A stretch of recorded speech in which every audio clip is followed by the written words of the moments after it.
Bienvenue sur le podcast Magicien, un podcast qui va parler tarot, mais aussi d'entrepreneuriat, de liberté et de comment oser prendre sa place. Je m'appelle Fabienne Larnicole, je suis formatrice et coach. J'utilise le tarot comme outil de compréhension de soi et de communication avec l'invisible. Je le transmets à travers mes accompagnements et mes formations. Sur tous ces sujets, je te dévoilerai les coulisses de mon métier et comment le tarot m'a aidé à avancer dans ma vie et à libérer mon potentiel. J'espère que tu pourras y trouver des clés pour vivre ce qui t'inspire. Chaque semaine, seul ou avec mes invités, nous allons explorer ensemble les enseignements du magicien. Alors si tu es prêt ou prête à me suivre, installe-toi et c'est parti pour l'épisode du jour. Et aujourd'hui, j'ai le grand plaisir sur le podcast d'accueillir dans mon interview du lundi Fanny Caldin. Bonjour Fanny, Bonjour Fabienne, comment vas-tu? je vais très bien et toi? Ça va. Fanny, on s'est rencontrés l'année dernière. Tu es venue à la dernière minute sur le marché fantastique du festival. Oui, Tu venais de sortir, hein, je pense, tu venais de sortir le premier tome d'une saga, hein, oui, puisque tu es autrice. Tu vas nous en parler un petit peu plus en détail. Et c'est là qu'on s'est connus. Puis tu reviens cette année au festival pour la deuxième fois avec un deuxième tome. Donc c'est exactement. chouette, c'est que ça a bien marché. Tu nous en parleras. Et tu sais que sur ce podcast, eh bien, on parle tarot. Et donc on va aussi parler de ta rencontre avec les cartes et de quelle est cette saga justement que tu as écrit et de quoi elle parle. Mais avant de parler de tout ça, de ton art et de ce que tu proposes au public, est-ce que tu peux nous en dire un petit peu plus sur toi, Fanny, qui tu es et qu'est-ce que tu fais dans la vie et voilà, un petit peu te présenter. Oui, bien sûr. Donc, je m'appelle Fanny Caldin, j'ai 28 ans, j'écris tout le temps et je suis libraire encore pour quelques temps, même si ça va pas durer beaucoup. Mais, euh, mais voilà, vraiment, toute ma vie se centre autour des livres, de l'écriture en particulier et depuis 4 ans à peu près, aussi autour de l'ésotérisme. Ok, Ma série s'appelle Les Arcanes de Brume. Le premier tome, La cartomancienne, est sorti effectivement l'année dernière, en mai 2023, donc quelques mois avant le Tarot Festival. Et il parle de cartes, évidemment, en particulier de l'oracle Béline, qui est l'oracle grâce auquel je suis moi-même rentrée dans tout cet univers de la cartomancie. ok. Donc tu écris, tu es autrice Oui, et tu écris sur le thème de la cartomancie. Enfin, il y a le thème de la cartomancie et l'ésotérisme dans ta saga. voilà, exactement. Et c'est ce qui t'a donné envie de venir, d'ailleurs, sur le Tarot Festival, présenter ton livre l'année dernière, tu supposes. Oui, exactement. J'ai trouvé le Tarot Festival un peu par hasard sur les réseaux et je me suis dit, mais c'est l'endroit parfait pour partager mon livre parce que je le montre sur des salons du livre, mais le thème principal et le cœur du roman étant la cartomancie, je me disais que ce serait incroyable de le présenter aussi à des gens qui sont passionnés de ça. Et comme je m'y attendais, ça a été super. J'ai fait des rencontres merveilleuses et j'ai pu parler de pratiques avec des gens, ce que je fais pas trop sur les salons du livre, ou que je fais beaucoup moins en tout cas. Hmm. D'ailleurs, ce qui m'intéresse, Fanny, c'est de savoir là, comment ça se passe sur les salons quand tu parles de cartomancie. J'ai des Dans réactions un très monde différentes. intellectuel, tu vois. Oui. J'ai toujours mon jeu avec moi. Alors, mon oracle Béline, je le présente devant moi et je propose souvent aux gens de tirer une carte.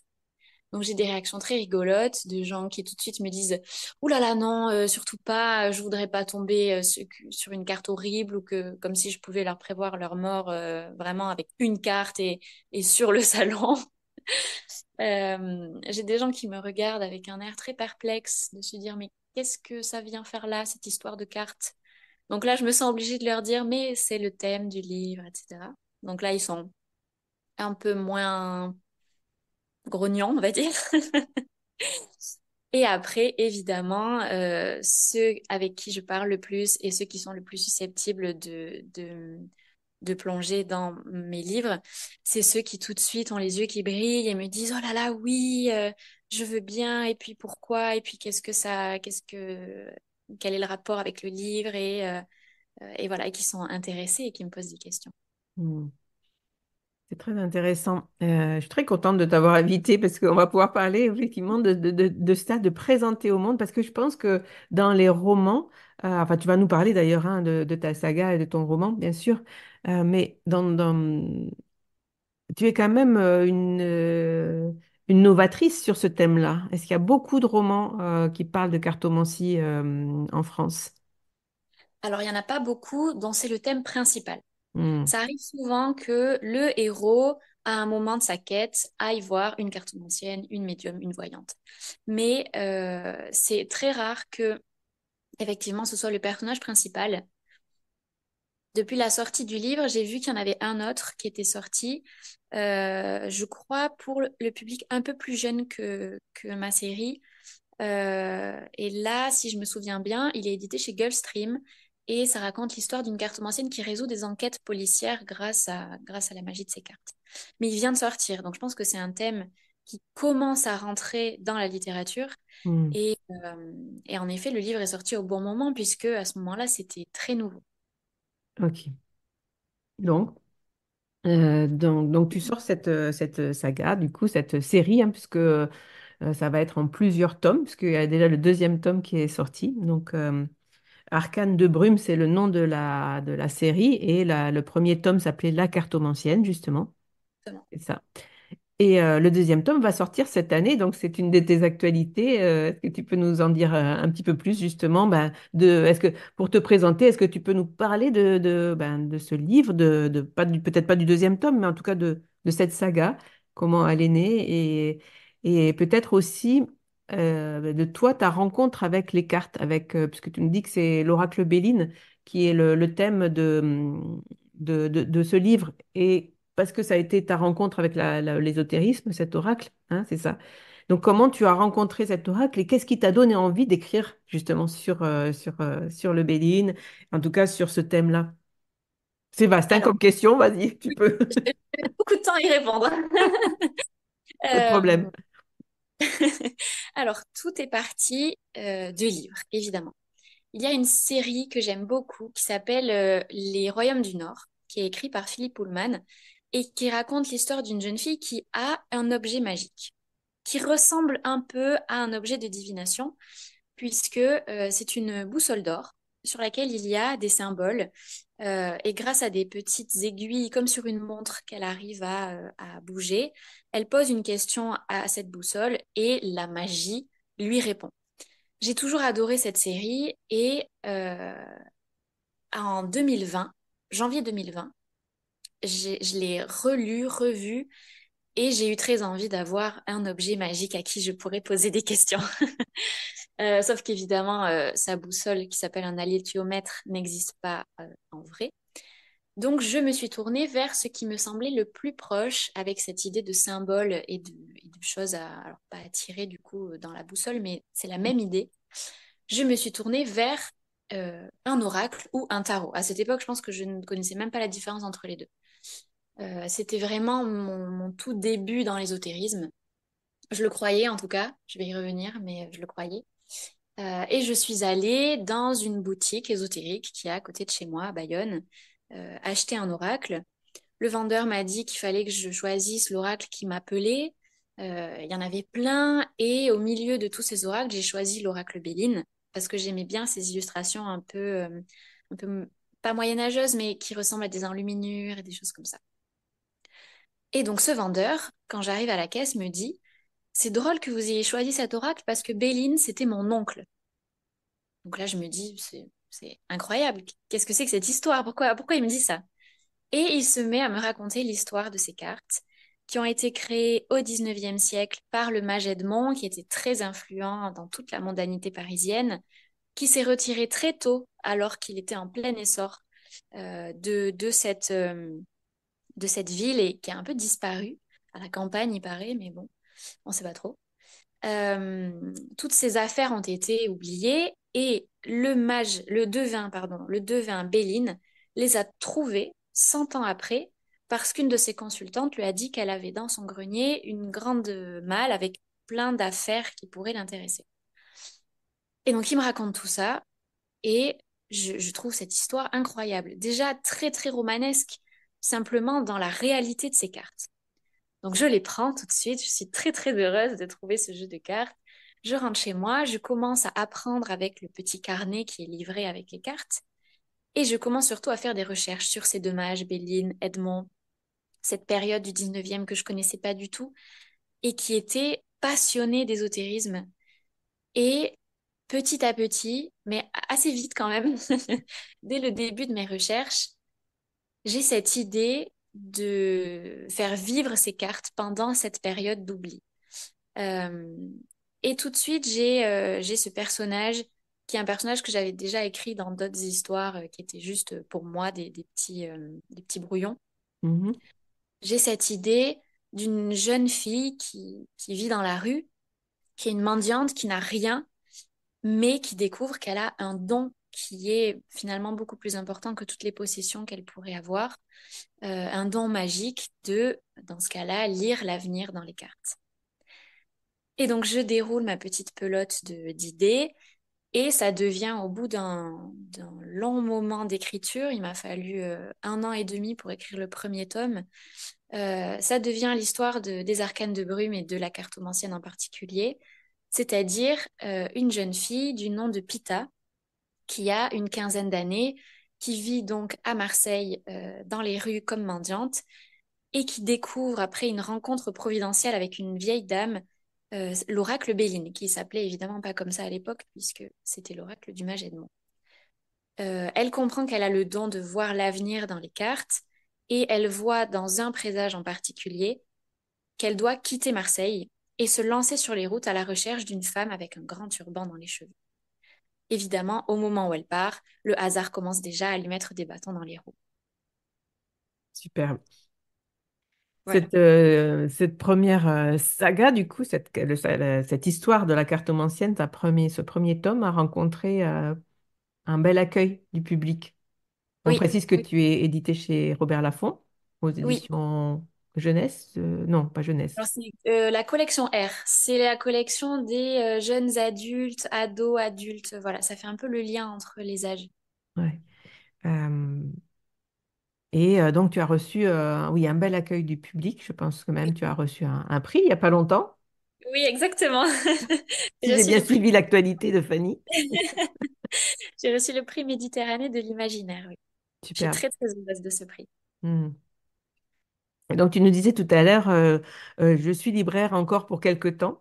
Oui, Donc, tu as rencontré l'oracle Béline.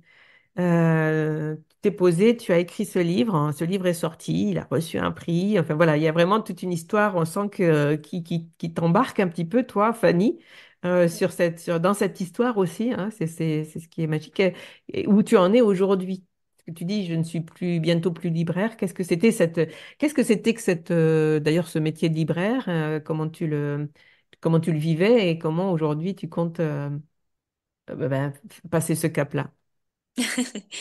Alors le métier de libraire, j'y suis arrivée un peu, je vais pas dire par hasard parce que c'était quand même la suite d'un chemin, mais au début je voulais être éditrice parce que j'ai toujours voulu écrire des livres et donc voilà, pour moi l'édition c'était le milieu qui était le plus propice à ça.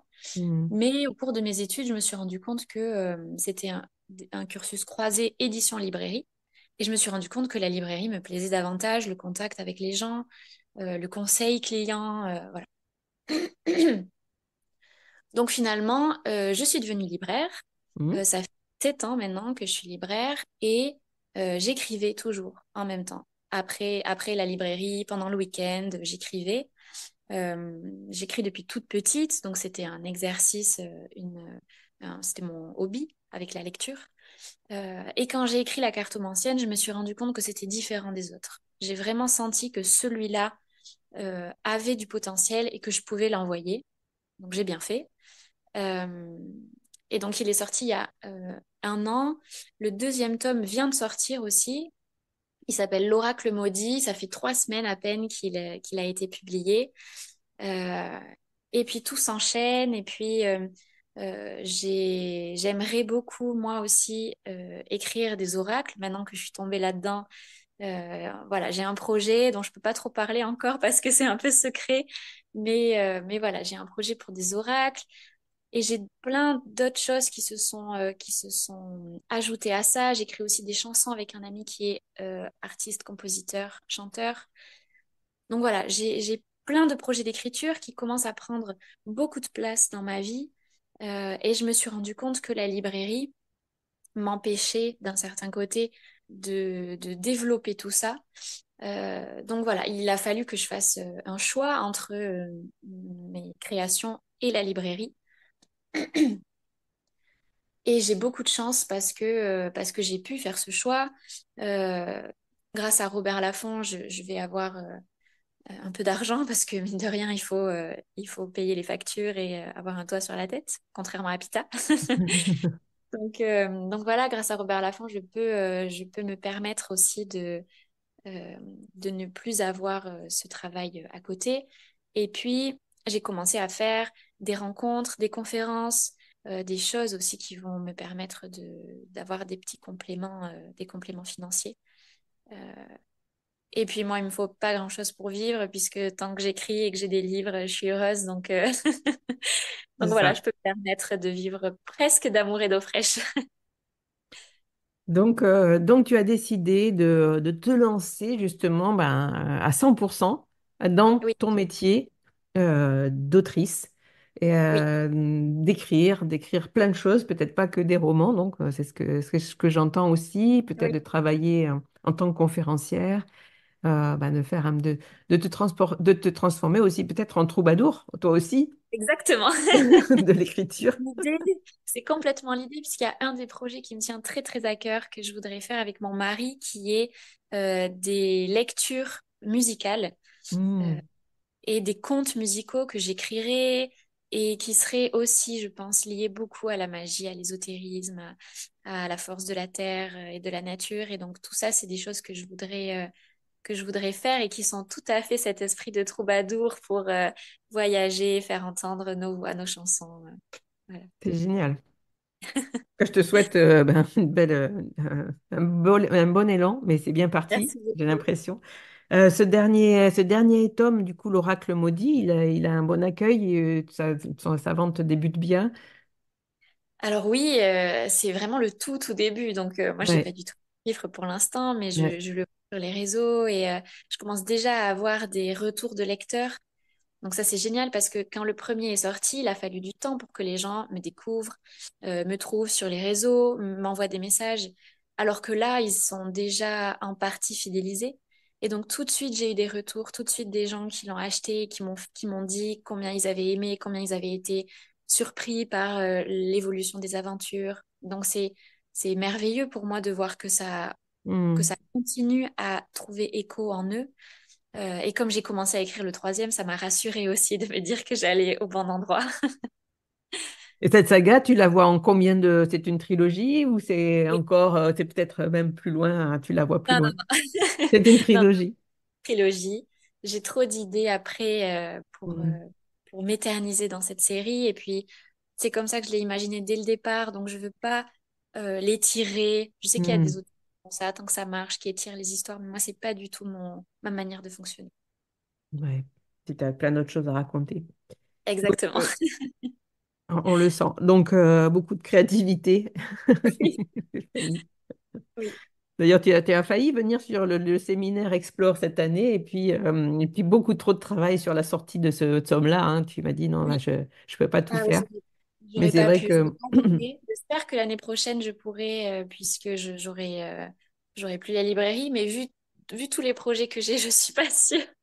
non, mais bon, Mais je vais il n'y a essayer. pas de souci, mais ça me fait repenser effectivement à cette idée de créativité.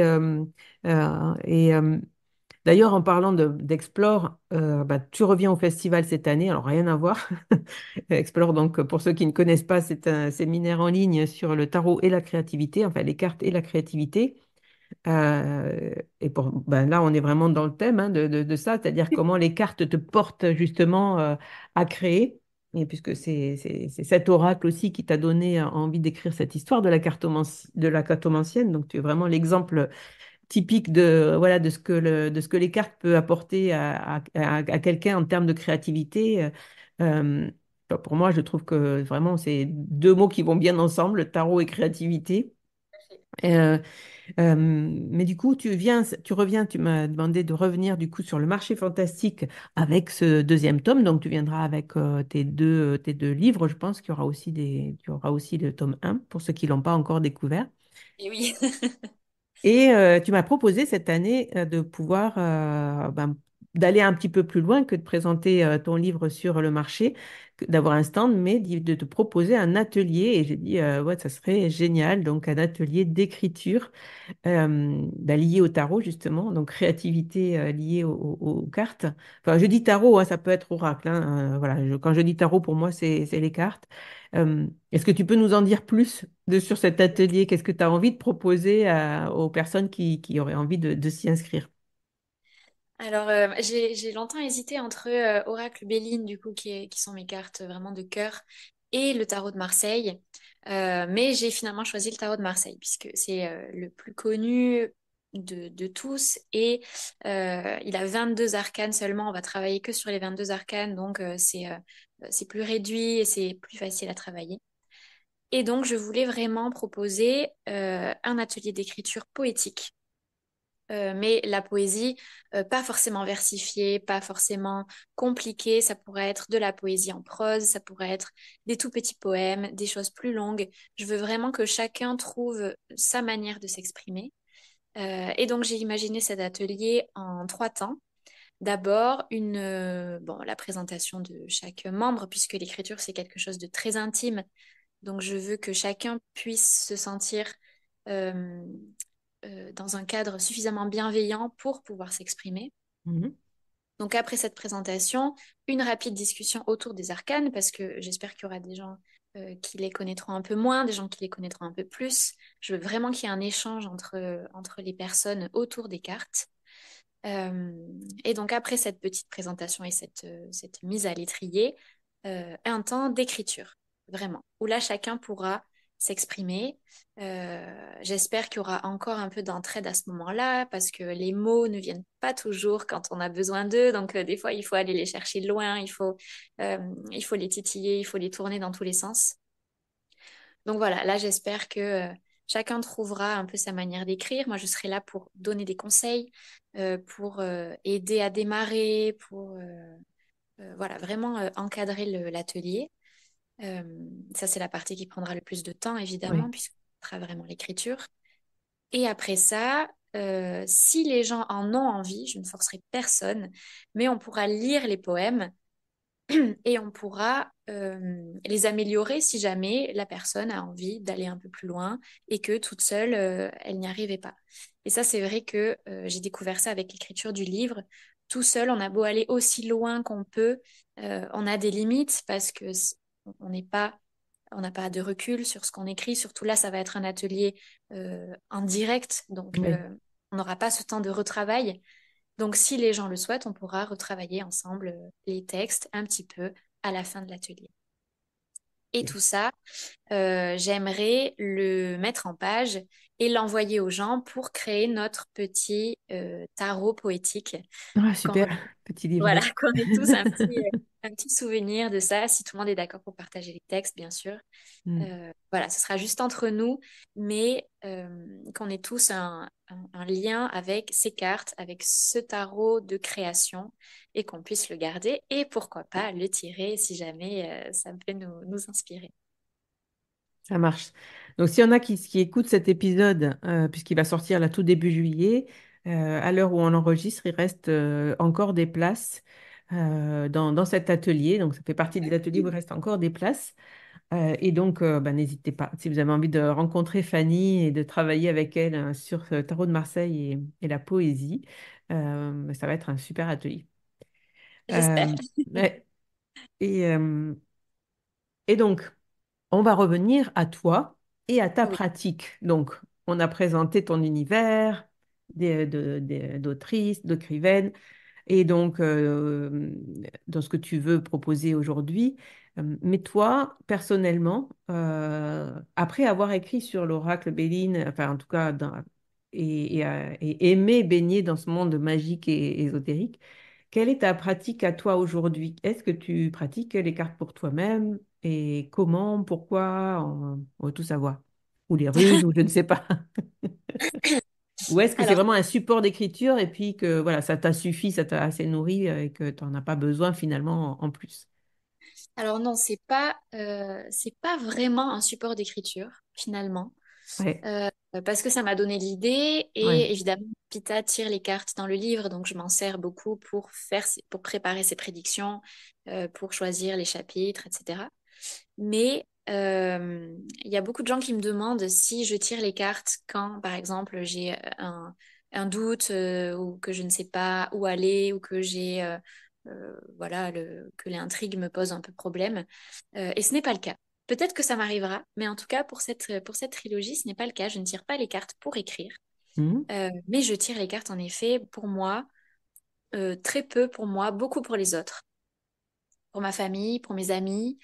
Quand j'ai commencé à écrire le livre et à découvrir l'oracle, je travaillais dans une librairie à Bayonne et mes collègues me demandaient de tirer les cartes, elles en parlaient à leurs amis et leurs amis venaient à la librairie pour que je leur tire les cartes.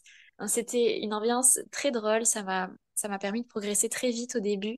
mhm, Euh, et, et donc voilà, maintenant j'ai pris le pli. Mes amis me demandent souvent, quand on se voit, elles gardent des questions à me poser pour la fois d'après. Enfin, voilà, donc je tire les cartes.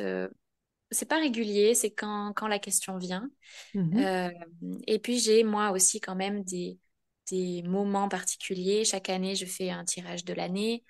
Et puis ça m'arrive régulièrement de tirer les cartes pour les équinoxes et les solstices.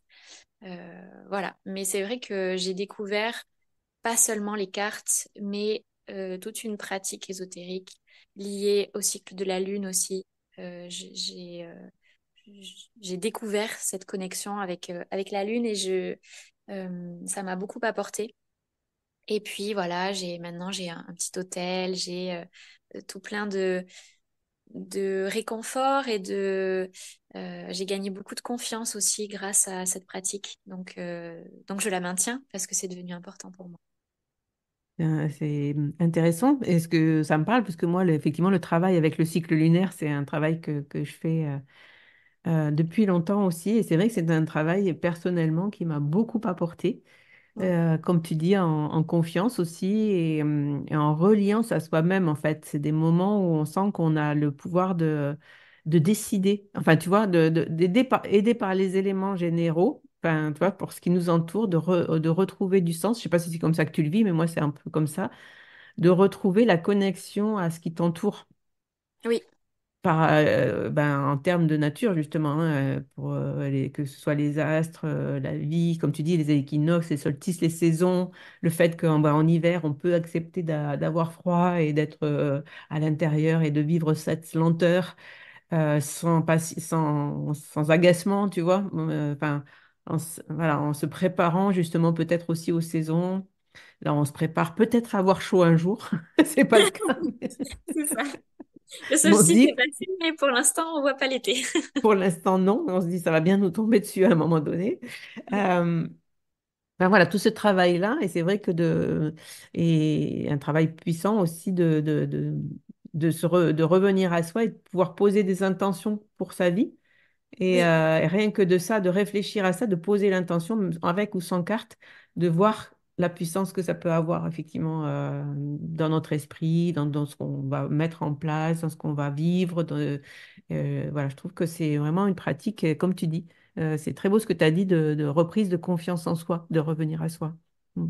et puis moi, ça m'a fait ça avec, comme tu dis, mon esprit, mon âme, toutes ces choses qu'on ressent, qu'on vit, les émotions.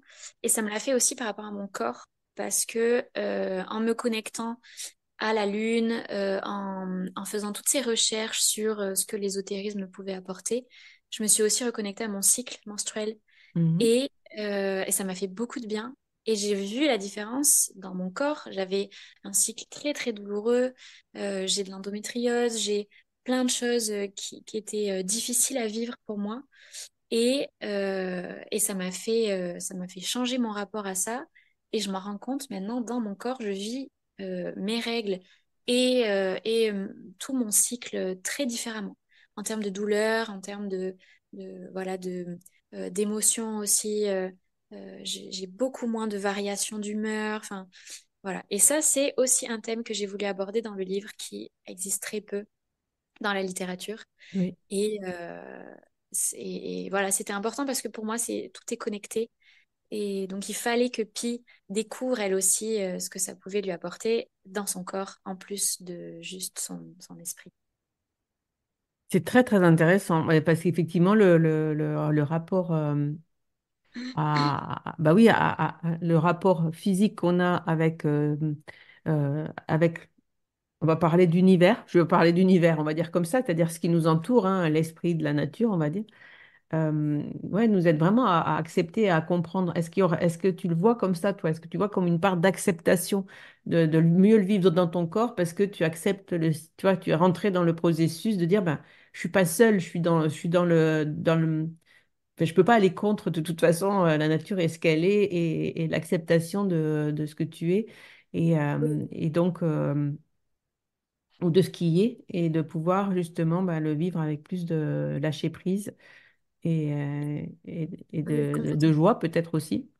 Oui, oui, parce que je me suis rendu compte dans mes lectures, dans mes recherches, je me suis rendu compte que dans l'histoire, dans le passé, les règles qu'on appelait les lunes ou les menstrues étaient quelque chose de très puissant. Dans les toutes premières civilisations, le sang des règles était porteur de magie. Et j'ai trouvé ça merveilleux. Parce qu'en effet, c'est la magie de la création de la vie, mais Mhm, c'est la magie de la création tout court, en fait. Et j'ai découvert plein de rituels, alors des trucs qui aujourd'hui nous paraîtraient complètement dingues, mais utiliser ce sang pour faire des bains, par exemple. Je sais que dans la mythologie viking, euh, je crois que c'est Thor qui s'est baigné dans une bassine de sang pour toucher à la vie éternelle. Enfin, voilà, il y a tout un côté très magique autour de ça. Et j'ai essayé de m'imprégner de ça et de me dire, OK, pendant ce temps-là, tu n'es pas malade, tu n'es pas affaiblie. Au contraire, tu es puissante, mais différemment. mhm, C'est une puissance intérieure et c'est comme tu dis ce moment comme en hiver où on a besoin de rester sous le plaid d'intégrer ce froid et ce temps d'arrêt. mhm, Mais j'ai compris que c'était un temps d'arrêt physique pour avoir un développement différent. Et du coup, j'en ai un peu parlé dans le livre aussi. Dans le premier tome, Pita, elle a une quinzaine d'années, donc elle découvre, elle a ses premières règles, ses ménarches.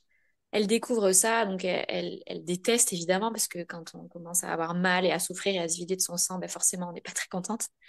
Et dans le deuxième tome, ce tome-là va vraiment lui permettre d'approfondir sa pratique et de découvrir ce monde de magie. Dans ce deuxième tome, elle comprend l'importance de ce moment, l'importance physique et évidemment surtout l'importance magique. mhm. Superbe. J'adore toujours ces interviews parce que je pars dans des mondes inconnus. Et on part Donc, très loin enfin, des des mondes terres inconnus. fertiles. Il y a toujours des thèmes comme ça qui sont abordés qu'on n'a pas vu venir.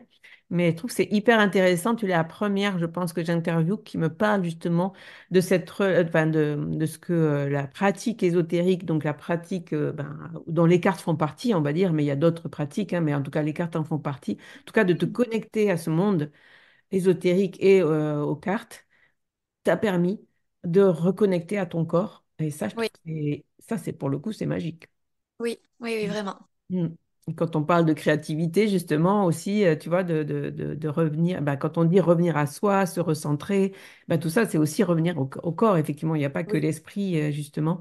Et c'est là où, justement, la magie peut opérer quand c'est holistique, on va dire, tu vois. ça, c'est C'est ça. ça, Tout est sur le même plan et c'est là que ça marche, quoi. la cartomancie holistique. C'est peut-être un thème à À creuser. inventer. Ça va sortir bientôt. T'inquiète pas.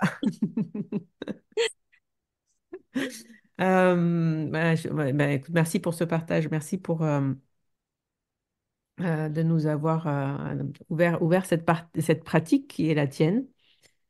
Euh, est-ce que tu as un jeu, un oracle préféré? Est-ce que c'est toujours le Béline? Est-ce que tu es passé au tarot? Tu parles du tarot de Marseille. Je sais que tu pratiques aussi, bien sûr, avec le tarot. Voilà, ou un jeu récent? Quel est ton jeu en ce moment? Alors, c'est toujours le Béline. J'avoue que D'accord. j'ai eu un très, très gros coup de cœur tout de suite avec cet oracle. Effectivement, je tire aussi le tarot. Le tarot de Marseille, j'ai un très, très beau tarot aussi que j'aime beaucoup, qui est le tarot de l'Entremonde, dessiné par une artiste qui s'appelle Siolo Thompson, Mhm. euh, en aquarelle, qui me parle aussi beaucoup, mais je reviens toujours au Béline. Et c'est lui que j'ai toujours sur moi. Et, euh, et c'est avec lui que je me sens euh, le plus libre et à la fois le plus connecté. Donc c'est vrai que ces cartes, et puis je pense que le fait que toute la saga du livre soit autour du Béline, ça a créé un lien qui est très très fort et que je retrouverai peut-être pas avec d'autres cartes. Mhm. Mais je me laisse quand même la possibilité d'en découvrir d'autres. Ok, j'ai noté tarot de l'entremonde parce que je pense qu'on va me le demander, donc je le Oui, noterai en barre il est d'épisode. très très beau. Fanny, est-ce que tu aurais quelque chose justement à partager avec nos auditeurs, justement une pratique que tu aimerais partager avec eux, enfin que tu aimerais oui, nous donner et si les gens ont envie de découvrir un petit peu quelque chose à ta manière, à toi, quel conseil, enfin je sais pas, quelque chose. Alors, moi, il y a une pratique en particulier qui m'a, j'ai l'impression, beaucoup aidée. C'est pas quelque chose de très original, donc peut-être qu'il y a plein d'auditeurs et d'auditrices qui le font déjà, mais c'est ce tirage de l'année dont j'ai un tout petit peu parlé. Mhm, Euh, c'est vraiment, je pense que c'est mon plus gros rituel. Euh, c'est un moment, donc au tout début de l'année, où je me prends un temps indéfini. Je me laisse vraiment un vrai moment de pause. J'allume mes bougies, je fais une petite méditation avant. Je fais le point sur l'année qui s'est écoulée, à l'écrit, aussi juste dans ma tête, dans mes souvenirs, mais c'est vrai que je me note des petites choses, ce qui m'a beaucoup, ce qui m'a fait du bien, ce qui m'a apporté de la joie, pourquoi j'ai eu de la gratitude, etc. Et aussi les choses qui m'ont blessée, qui m'ont diminué et que je voudrais guérir dans l'année à venir ou au moins ne pas recommencer. Donc j'ai ce temps-là de réflexion et après, une fois que je suis prête à passer à l'année d'après, je fais mon tirage de l'année. Donc c'est 12 cartes qui correspondent aux 12 maisons astrologiques. Euh, je le note. Je note tout ce qui me vient sur le moment, les symboles, ce à quoi ça pourrait me faire penser. Je le fais vraiment avec le Béline parce que du coup, c'est les cartes que je connais le mieux et j'ai mhm, besoin d'avoir un tirage assez profond. Donc je note tout, je finis mon petit rituel évidemment et je l'oublie en partie. Je le laisse dans ce carnet, je le mets de côté et dans l'année, je sais qu'il y a des moments où j'ai besoin d'y retourner, où il y a des choses que je comprends pas dans ma vie. Je me dis mais pourquoi ça se passe comme ça? Qu'est-ce qui fait que j'ai du mal à faire ça en ce moment? Par exemple, je sais pas, au travail, pourquoi ça se passe mal au travail en ce moment? Ou à l'inverse, pourquoi est-ce que, je sais pas, j'ai des relations compliquées avec mes amis? Enfin, voilà. Et à ce moment-là, j'y reviens et je ne me souviens absolument pas de ce que j'avais écrit des mois auparavant. Euh, et ça me fait du bien de retrouver ce que j'ai écrit. Souvent, très très souvent, je trouve exactement ce dont j'avais besoin. Je trouve peut-être pas les réponses, mais au moins d'autres pourquoi et d'autres explications qui font que je comprends que tout est lié et que c'était le chemin que j'avais besoin de parcourir. Et, et ça m'aide beaucoup. Et ça m'aide à prendre du recul sur la situation en me disant, oui. mais oui, d'accord, peut-être que ça se passe comme ça parce que tu es dans cet état émotionnel ou autre. Et du coup, ça me fait réfléchir, ça me fait prendre du recul. Et je vis, ça me donne pas du tout la réponse absolue pour maîtriser la chose, mais ça me permet d'être dans un état d'esprit qui m'aide à l'encaisser et à la supporter le temps que ça passe et peut-être à la faire passer plus vite quand même. Hmm. Mais avec toujours cette notion d'acceptation, de Oui, compréhension et d'acceptation. exactement. C'est ça. J'ai- c'est beaucoup le terme que j'ai employé. Enfin, bon, moi, du coup, quand je me connecte aux énergies lunaires, j'ai souvent créé des ateliers, ce que j'ai appelé les ateliers tarot lunaire. Et là, dans mon programme de l'été, le Tarot Beach Club, j'ai proposé justement aux personnes qui s'inscrivent sur le programme de me rejoindre en live sur les nouvelles et sur les pleines lunes. Et je fais le thème, voilà, je regarde le thème un peu de la lunaison et je propose à chaque fois ce que je propose aussi sur Taramaga, un tirage en lien avec ces énergies et avec un mantra. Et le mantra alors, le jour où on enregistre cet épisode, je suis au lendemain du premier live, puisqu'on était en pleine lune, on est le jour de la pleine lune en Capricorne. Et Mm. euh, le mantra de cette pleine lune, c'était justement accepter. euh, je ne me rappelle plus exactement le terme, c'est accepter et savoir où nous en sommes, en fait, hein. Il y a cette idée de mise en lumière et d'éclairage sur ce qui est aujourd'hui, puisqu'on est vraiment dans le milieu de l'année avec ce Oui. solstice d'été. Et donc, c'est le moment aussi de faire le point par rapport à ce qu'on a posé en début d'année. Tu vois, moi, je trouve que ce point de mi-année, il est aussi important. Les deux solstices sont finalement des points de bascule et d'importance en termes de points. Donc, moi aussi, j'adore faire comme toi hein, le tirage de l'année, mais je ne le pratique pas comme toi. Et ce qui m'intéresse de savoir, je vais revenir du coup à toi, euh, parce que tu dis, je n'y vois pas quelque chose, c'est pas un tirage pour prédire ce qui va se passer dans mon année. Hein? On est bien d'accord. Quand tu Alors tires ces cartes-là, c'est pas une prédiction. Ou oui, ça l'est d'une certaine manière parce que je tire ce qui va se passer dans telle famille astro. Mais d'accord. je veux pas que ça me conditionne. C'est pour ça que je dis que je l'oublie en conscience pour, pour pouvoir m'y référer quand j'en ai besoin, mais je veux pas que ce soit là, toujours derrière moi, en me disant, ah ben tu vas faire ça parce que c'est ça que les cartes te conseillaient de faire. Je Mhm. veux vraiment garder le pouvoir sur ce que je fais. Ben, du coup, tu parles de conseils. C'est les cartes me conseillaient de faire, mais elles t'ont pas dit, il va t'arriver ça de manière. Tu Oui, voilà. vas pas te Alors ça, dire, c'est pas j'ai pratique. tiré. Parce que, bon, le Béline, en plus, il y a des cartes quand même qui sont pas très simple des fois. Donc, imagine dans la maison qui représente l'argent, tu tombes sur ruine ou, je sais pas, trahison. Ou, enfin, il y a des Oui, cartes oui, comme il ça m'est qui sont arrivé horribles. de tirer des trucs horribles, hein. Et donc, voilà, c'est pas une prédiction, peut-être un conseil de faire attention justement cette année à pas trop dilapider ton argent ou faire Oui, voilà. attention aux personnes. Ça peut être un conseil, une mise tu vois, un warning finalement plus qu'une prédiction. Pour moi, la Oui. prédiction, elle est là en disant c'est ça qui va arriver, tu vois. Mais c'est souvent comme ça que je tire les cartes. Je me rends compte, plus je fais de tirages, plus je parle avec les gens et plus je leur dis que c'est des conseils et des possibilités et Mm. jamais quelque chose de figé et d'absolu. Je veux pas que ce soit. Je dis aux gens qu'on a toujours le pouvoir de choisir ou pas si on veut que quelque chose se réalise. Euh, voilà, je me le dis à moi aussi. Toi-même aussi. Mais je trouve Ouais. que ce tirage, il est plus adapté à ça, tu vois, parce qu'il y a souvent des tirages, enfin, tels que tu le pratiques, c'est-à-dire, on va le répéter, je vais le répéter pour que les auditeurs qui débutent peut-être avec les cartes puissent comprendre. Dans l'astrologie, il y a donc 12 maisons astrologiques, la maison 1, la maison 2, la maison 3, et chaque maison correspond à un secteur de vie.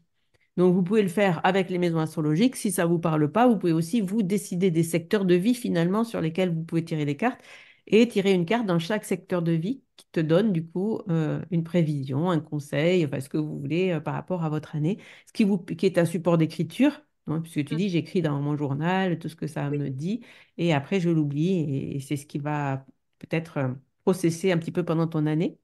oui. Il y a aussi, je la comprends mieux, cette pratique-là, que par exemple le tirage du début de l'année où on va poser une carte sur chaque mois. Et donc Mm. faire une prédiction mensuelle donc, sur les 12 mois de l'année. C'est-à-dire que le 1er janvier, on tire une carte pour décembre. Et ça, pour moi, ben, c'est pas un tirage que je pratique jamais. Et c'est pas un tirage que je propose parce que je trouve que c'est s'éloigner du moment présent. Moi, je trouve que le tarot nous parle tellement au présent. Oui, C'est comme ça que je l'ai découvert et c'est comme ça que je le ressens, que tirer une carte pour décembre, pour moi, ça n'a pas de sens, en fait, tu vois. Mais tel que tu le fais toi, ben, c'est dans mon secteur de vie, dans le moment présent. Voilà ce que me conseille le tarot. Et c'est après, ça. j'en ferai finalement ce que j'en veux. Où il se Exactement. passera, voilà, tu vois, ça donne une possibilité d'élan et pas Ouais. forcément de s'enfermer dans une prédiction mensuelle, quoi. Mm, tout à fait. Après, sentez-vous libre de pratiquer comme vous le voulez, hein. Moi, effectivement, j'adore parler justement des pratiques des uns et des autres. C'est pour ça que j'ai ces invités et que je fais ces interviews sur le podcast parce que voilà, je ne suis pas la seule à pratiquer le tarot, loin de là. Et ce qui m'intéresse, c'est justement ouvrir sur comment les gens comprennent les cartes. Moi, ça m'intéresse, ça me passionne, comment les gens comprennent les cartes, qu'est-ce que leur apporte le tarot ou les cartes dans leur vie. Et c'est à chaque fois des histoires magiques, justement. Et la tienne en est une. Merci en tout cas pour ce partage. Euh, voilà, pour ce tirage. Est-ce qu'on on peut dire que puisqu'on est sur le milieu de l'année, on peut faire aussi ce tirage maintenant, tu vois? Oui, tout à fait. Ça peut être Oui, on peut dire que c'est le début de l'année aujourd'hui, hein. Tu vois, puisqu'on est vraiment sur ce passage et ce solstice ouais. d'été et Ça cette serait pointe aussi, pour les anniversaires. Parce que du aussi. coup, c'est une année personnelle.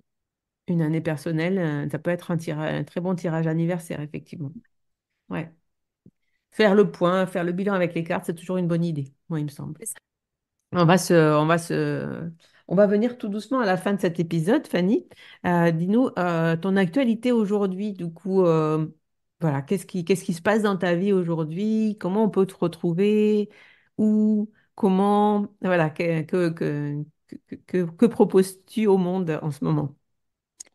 Alors là, comme on disait, le deuxième tome vient de sortir.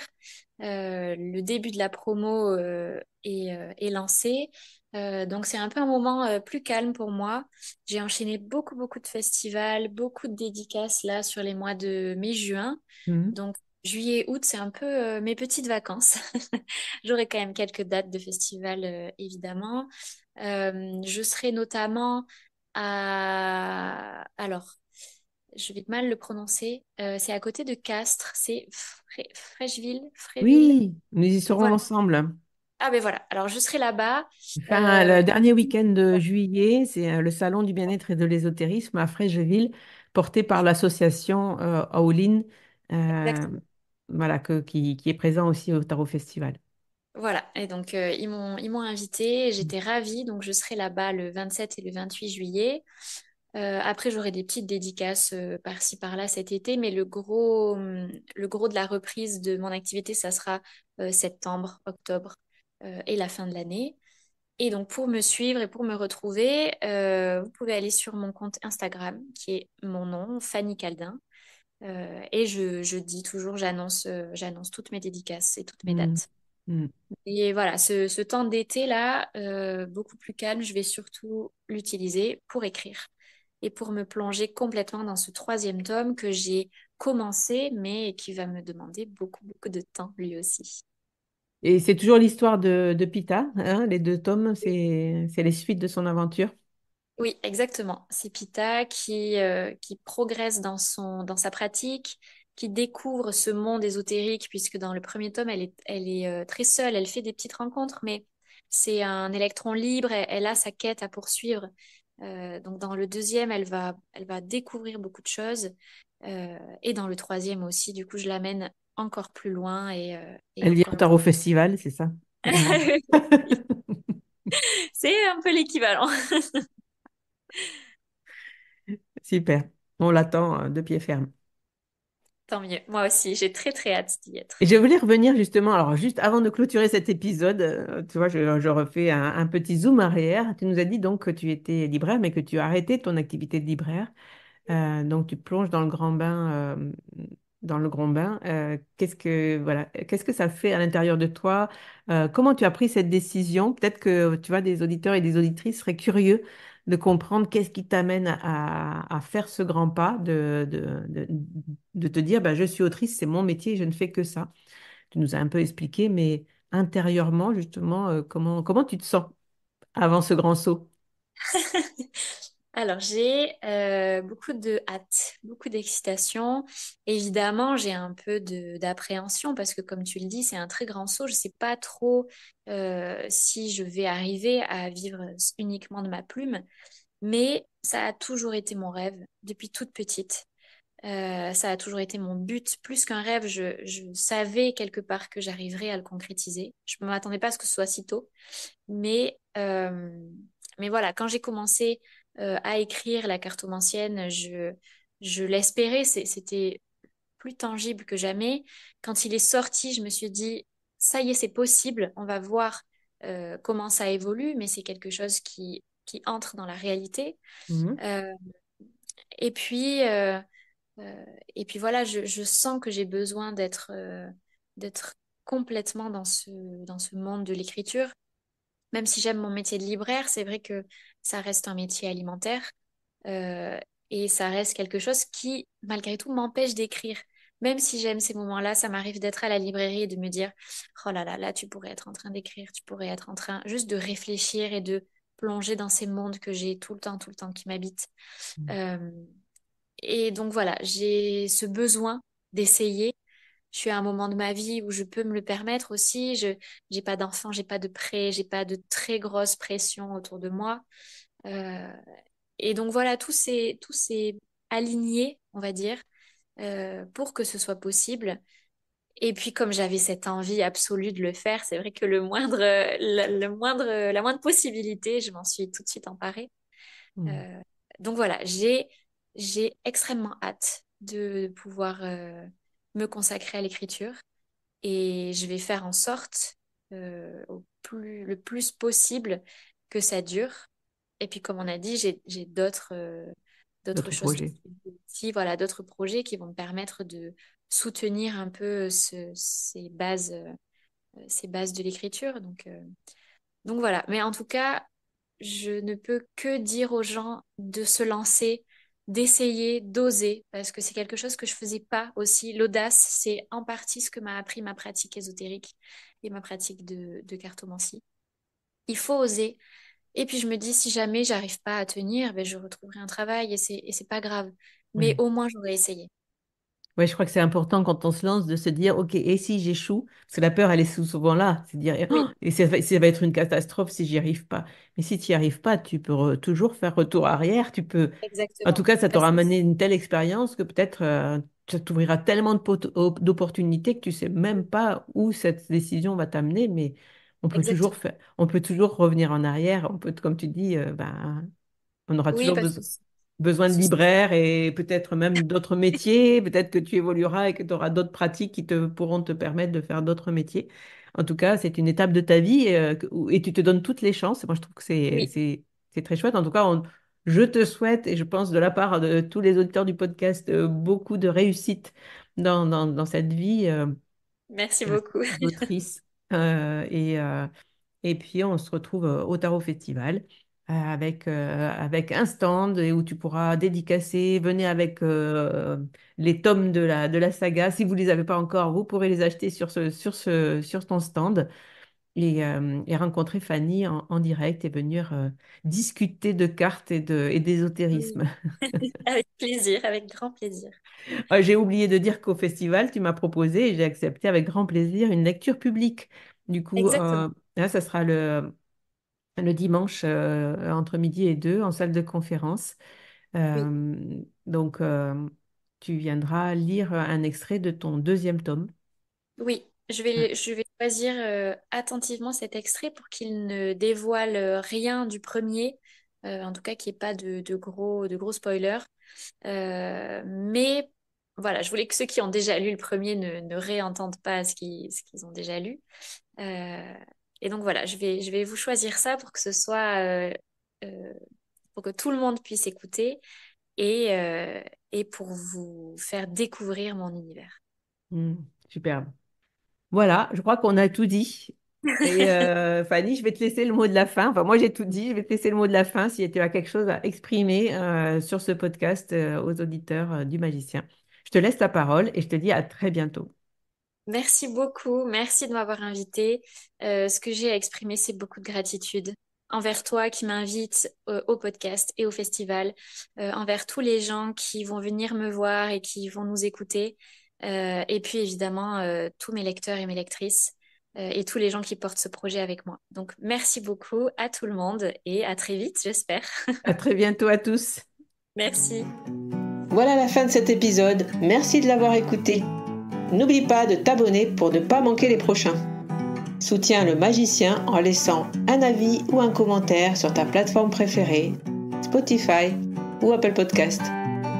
De mon côté, il me reste à te souhaiter une excellente suite de l'aventure. Où que tu sois, on se retrouve très vite pour un prochain épisode. Bye bye!